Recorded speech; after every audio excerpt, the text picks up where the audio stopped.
Day 3 of 90 focused on operators and expressions. The goal today was making operators and expressions feel like clear value and control flow work instead of syntax trivia. I did not want a language feature tour.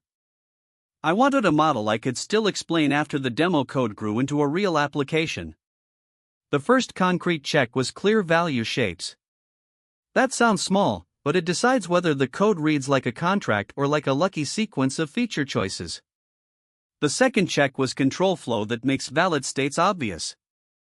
That is usually where bugs start if the edge of the system is vague, because bad assumptions leak deeper into the app before anyone notices. The third check was small functions with one reason to change. Once that was visible, make values, vectors, and strings say one clear thing about the data they represent.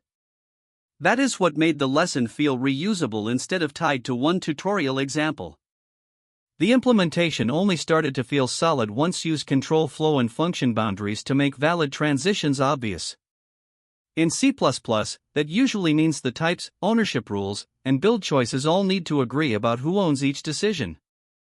I kept returning to one more rule: prefer small explicit data shapes over clever abstractions that hide the real meaning.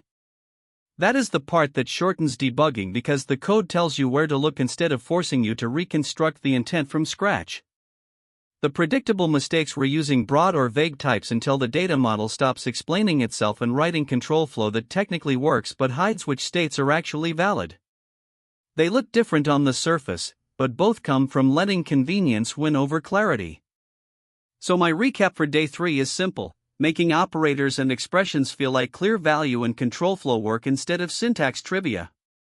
Keep clear value shapes, control flow that makes valid states obvious, and small functions with one reason to change visible, and the code stays much easier to test, explain, and change. One reason I keep drilling these days is that production changes usually alter the surface area, not the core contract. If the contract is clear, the refactor stays local instead of infecting the whole project, and that is a much better place to be when release pressure shows up.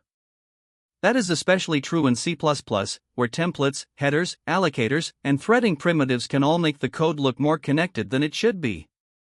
Clear ownership prevents the drift and gives you a much smaller search space the first time something breaks. A lot of debugging time disappears when the request path, thread handoff, or ownership path is obvious from the structure.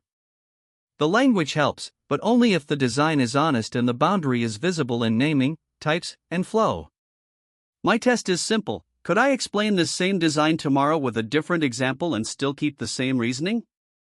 If yes, the lesson probably landed for real. If not, I probably memorized a recipe instead of understanding the trade-off. I also ask where the next teammate would hesitate.